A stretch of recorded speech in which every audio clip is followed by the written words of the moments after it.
अस्सलाम वालेकुम नाज़रीन, आज मैं आपको हज़रत नूह अलैहिस्सलाम के बारे में बताने वाला हूँ। हज़रत नूह अलैहिस्सलाम आदम अलैहिस्सलाम के जो बेटे हैं हज़रत सीस अलैहिस्सलाम, उन्हीं की जनरेशन में से हैं। तकरीबन आदम अलैहिस्सलाम से लेके हज़रत नूह अलैहिस्सलाम का जो वक्फ़ा है, हदीस के अंदर आता है कि 10 कुरन, यानी एक कुरन अगर 1 सदी का माना जाए तो तकरीबन 1000 साल का जो है डिफरेंसेस था। आदम अलैहिस्सलाम से लेकर नूह अलैहिस्सलाम का जो वक्फ़ा था, इसके अंदर लोग सिर्फ़ और सिर्फ अल्लाह की इबादत किया करते थे, यानी सारे के सारे मुसलमान थे। मगर उसके बाद में ही लोग जो है शिर्क करना स्टार्ट किए, फिर जो है बुत परस्ती वगैरह शुरू हुई। ये कैसे हुए, ये आपको थोड़ा सा मैं समझाता हूँ। 5 लोग जिनका जिक्र कुरान के अंदर भी आता है, जिनका नाम मैं आपको पढ़ के सुनाता हूँ। कुरान में इनका जिक्र आया है सूरह नूह चैप्टर नंबर 71 आयत नंबर 23 के अंदर के 5 लोग जिनका नाम आता है वद, सवा, यऊख और नसर। तो ये नेक लोग थे, तो ये लोग अल्लाह की बहुत ज़्यादा इबादत किया करते थे। जब इनका इंतकाल हो गया, जैसा खासकर जो है ये वद के बारे में आता है कि जब इनका इंतकाल हो गया तो वहाँ के जो मोहल्ले वाले थे बहुत ज़्यादा जो है गमगीन हो गए, परेशान हो गए कि ये हमारे जो है दरमियान से चले गए। तो शैतान ने उनको इंसान की शक्ल में आके बहकाया और कहा कि तुम जो है गमगीन ना हो, इनका एक तस्वीर बना लो, यानी एक फोटोग्राफी जैसा हाथ से पेंटिंग करके बना लो, ताकि जो है जब तुम अल्लाह की इबादत करो तो इनको तुम सामने रख लिया करो, ताकि तुम इनको देखे उनको पहचानो, अल्लाह की और ज़्यादा इबादत कर सकते हो। तो ये लोगों ने सबसे पहले जो है तस्वीर इनके बनाना शुरू किए। इन्हें 5 लोगों की तस्वीर बनाते थे और जब भी अल्लाह की इबादत करना होता था तो वो तस्वीर को सामने रखते थे और फिर वो अल्लाह की इबादत किया करते थे। मगर जो लोगों ने तस्वीर बनाई उन्होंने कभी इनको छोड़ के, अल्लाह को छोड़ के किसी की इबादत नहीं की। मगर जब ये लोग मर गए, ये जनरेशन जो ख़त्म हो गई, जो तस्वीर बना के जो इबादत करती थी, उसके बाद इनकी जो औलाद थी वो इनको देखती थी कि कभी भी तस्वीर के सामने खड़े के जो है इबादत करते हैं। तो शैतान ने जो है उनके औलाद को जो है बहकाया और कहा कि तुम्हारे माँ बाप इन्हीं की इबादत करते हैं, तुम भी इनकी इबादत करो। तो जो नेक्स्ट जनरेशन थी वो लोग जो है ये 5 लोगों की इबादत करना शुरू की और जो है उसके बाद जो है बुत परस्ती शुरू हुई। यानी शैतान ने बहकाया कि तुम उसके बाद जो है तुम शेप बनाओ, स्टैचूज बनाओ। तो तस्वीर के बाद स्टैचू बनाए ताकि जो है डिस्ट्रॉय ना हो। तो धीरे धीरे ये बुत परस्ती जो है शुरू हुई। हालांकि अल्लाह के रसूल मोहम्मद सल्लल्लाहु अलैहि वसल्लम के ज़माने में तकरीबन कम से कम जो है 9 साढ़े 9 हज़ार साल के बाद भी जो बुत थे उसमें से जो है ये वद, यऊख के भी जो है बुत जो है मक्के के अंदर इनकी परस्तिश हुआ करती थी। जब नूह अलैहिस्सलाम जो है जाके उन लोगों से कहने लगे कि तुम अल्लाह को छोड़ के तुम जो है इन लोगों की इबादत करते हो, जो है वद, सऊख, यऊख, नसर, तो उन्होंने यही जवाब दिया कि और कहने लगे कि अपने माबूद को हरगिज़ ना छोड़ो और वद और सवा और यऊख और नसर को भी कभी तर्क ना करना। ये जो है कौम के बड़े लोगों ने जो है हज़रत नूह अलैहिस्सलाम के जो है अगेंस्ट में ये कहने लगे। नूह अलैहिस्सलाम जाके बहुत ज़्यादा जो है इस्लाम की दावत कहने लगे कि तुम सिर्फ़ और सिर्फ अल्लाह की इबादत करो, इसके अलावा किसी की इबादत ना करो।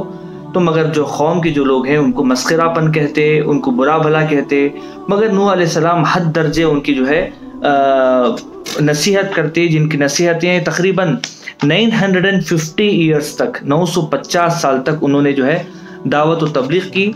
और ये सारी जो चीज़ें हैं उन्होंने क्या बोला, ये सारी जो चीज़ें हैं कुरान में अगर आप देखना चाहते हैं सूरह हूद है चैप्टर नंबर 11 आयत नंबर 25-49 के अंदर आप डिटेल्स पढ़ सकते हैं। सूरह अल-मोमिनून है जो है चैप्टर नंबर 23 आयत नंबर 23-30 के अंदर पढ़ सकते हैं। और बहुत सी जगह हज़रत नूह अलैहिस्सलाम का जो है कुरान के अंदर जिक्र आया है, जैसे सूरह अल-आराफ है चैप्टर नंबर 59 आयत नंबर 64। इसके अंदर बाकायदा जो है उन्होंने जो दावत दी हज़रत नूह अलैहिस्सलाम ने, वो यहाँ पर लिखा हुआ है कि हमने नूह को उनकी कौम की तरफ भेजा तो उन्होंने उनसे कहा, ऐ मेरी कौम, अल्लाह की इबादत करो, इसके सिवा तुम किसी की इबादत नहीं करो।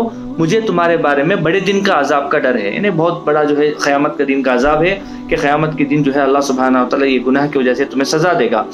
तो उसके बाद जो है जो तकज़ीब किए लोगों ने, उनका इनकार किए, काफ़ी डिटेल है जो मैंने बताया था, वो आप पढ़िए इंशाअल्लाह ताला। तो जिसकी वजह से अल्लाह सुब्हानहू व तआला जो है तकरीबन 950 ईयर्स जब इन्होंने मेहनत की तो तकरीबन जो है हदीस के अंदर आता है कि 80 लोग इस्लाम कबूल किए, ओनली 80 लोग इस्लाम कबूल किए और बाकी जो लोग इस्लाम नहीं कबूल किए उनमें से इनकी एक बीवी भी थी जो इस्लाम कबूल नहीं की और जो है इनका एक बेटा भी था। तो अल्लाह सुब्हानहू व तआला ने जो है जो है जिब्रील अलैहिस्सलाम के ज़रिए से नूह अलैहिस्सलाम से कहा कि अभी जो है इनको वईद सुना दो कि अजाब अल्लाह का आने वाला है। तो अल्लाह सुब्हानहू व तआला जिब्रील अलैहिस्सलाम के ज़रिए से हज़रत नूह अलैहिस्सलाम को जो है कहते कि कश्ती बनाओ। तो हज़रत नूह अलैहिस्सलाम जो है और जो भी लोग 80 लोग जो थे वो सब मिलके कश्ती बनाना शुरू किए। कई तवील वक्त लगा कश्ती बनाने का। तो एक शिप बनाए और ज़िंदगी में पहली मर्तबा शिप बन रहा था, लोगों को पता भी नहीं। तो मगर जो भी लोग वहाँ से गुजरते थे, जो लोग मुशरिक थे, वो लोग हंसी मजाक उड़ाते कि तुम क्या बना रहे हो, ऐसी शिप बना रहे हो कि मतलब पानी यहाँ पर तो पानी पीने के लिए नहीं है और तुम जो है तुम कह रहे हो कि अल्लाह का अजाब आएगा, सब लोग डूब जाएंगे। तो हंसी मजाक तो ये लोग करते थे। वो कैसा मस्खरा करा करते थे वो भी कुरान की जो आयत मैंने दी है उसके अंदर आप पढ़िए, वो सारी चीज़ें डिटेल से आपको मिल जाएंगे। हज़रत नूह अलैहिस्सलाम ने जो है दावत दी और बाद में जब लोगों ने नहीं माना तो अल्लाह का हुक्म आ गया कि अभी जो लोग ईमान लाए थे वो लोग जो है कश्ती के अंदर सवार हो जाएं। तो जाहिर सी बात है कि कश्ती जो है के अंदर लोग बैठ गए। अब अल्लाह सुब्हानहू व तआला जो है ज़मीन जो है थोड़ा सा जो है बुलबुलाने लगी, पानी आने लगा, ऊपर से भी पानी आने लगा, नीचे से भी पानी स्टार्ट हुआ। तो एक पूरा जो मुकाम है, इतना पानी, इतना बड़ा तूफान आया कि जो है जो कश्ती वो जो है पानी जो है पूरा जो है गाँव जो है उसके अंदर पानी के अंदर लपेट में आ गया और कश्ती ऑटोमेटिकली जो है ऊपर की तरफ बढ़ना शुरू हुई। उसमें जो है एक बेटे थे जिनका नाम याम था, उनके बारे में बताता हूँ कि ये जो है इस्लाम नहीं कबूल किए। तो हज़रत मूसा अलैहिस्सलाम कहते हैं कि देखो आज तुम्हें कोई जो है बचाने वाला नहीं है सिवाय अल्लाह के, तुम आ जाओ इस कश्ती के अंदर, अल्लाह से तौबा कर लो। तो उन्होंने कहा कि मैं पहाड़ की चोटी में जाके पनाह लूँगा, मैं जो है इस्लाम कबूल नहीं करूँगा।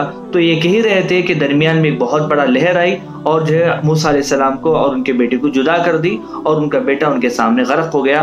तब मूसा अलैहिस्सलाम जो है हाथ उठा के अल्लाह से दुआ करने लगे कि या अल्लाह तूने वादा किया था कि जो मेरी फैमिली की जो लोग हैं उनको तू बचा लेगा, यहाँ तो मेरा बेटा डूब रहा है। अल्लाह सुब्हानहू व तआला जो है गुस्से में हज़रत नूह अलैहिस्सलाम को जो है कहते हैं कि तुम्हारी फैमिली वही है जो अल्लाह पे ईमान लाते हैं और जो लोग अल्लाह के खिलाफ शिर्क करते हैं वो तुम्हारी फैमिली से नहीं हो सकते। यानी अल्लाह सुब्हानहू व तआला जो ईमान की जो रिलेशन है उसके बारे में बोल रहा था कि अल्लाह ऐसे लोगों को बचा लेगा।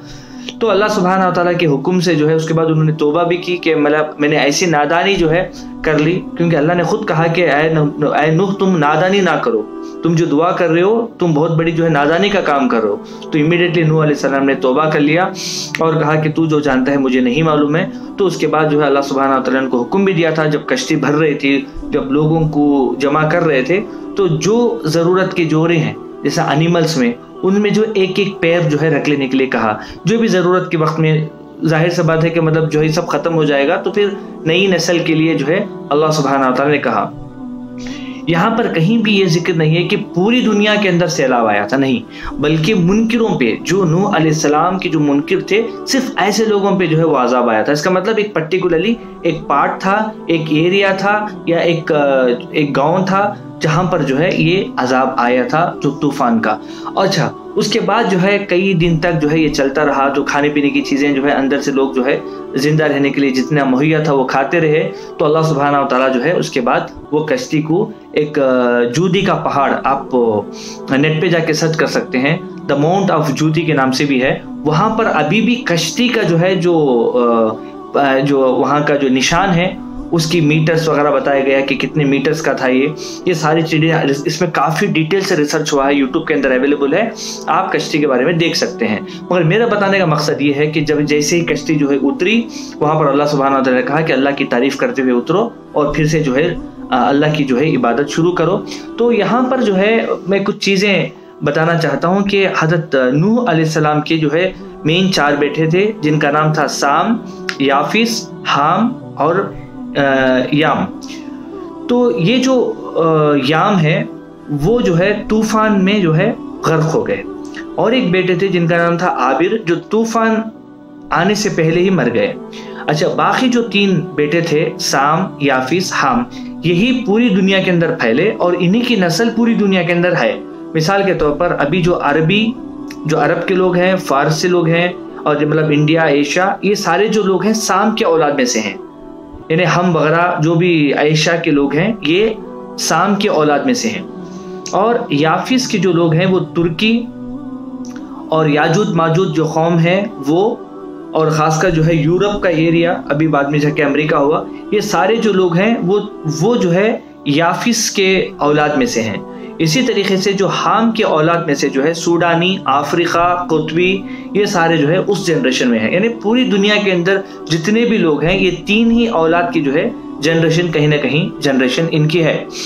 इसी तरीके से जो है यहाँ पर बहुत सी चीज़ें बताई गई हैं, मगर वक्त की कमी की वजह से मुझे शॉर्ट करना पड़ रहा है। तो नूह अलैहिस्सलाम का जो वाक़या है ये बहुत पहले आता है, मगर इसका जो जिक्र है, जैसा वेदास के अंदर भी आप देखेंगे तो महानूह के एक चैप्टर है, तो उनके अंदर भी उसका जिक्र है, तौरात के अंदर उसका जिक्र है, इंजील के अंदर जिक्र है, और कुरान के अंदर काफ़ी डिटेल से और कई मरतबा जो है नूह अलैहिस्सलाम के बारे में बताया गया है। तो इंशाअल्लाह ताला जो है और बहुत सी डिटेल से आप कुरान पढ़िए, आपको समझ में आएगा इंशाअल्लाह। अगर कुछ डाउट्स है तो आप इंशाअल्लाह कमेंट्स में पूछ सकते हैं या कॉल करके पूछ सकते हैं। अस्सलामु अलैकुम वरहमतुल्लाहि वबरकातुहू।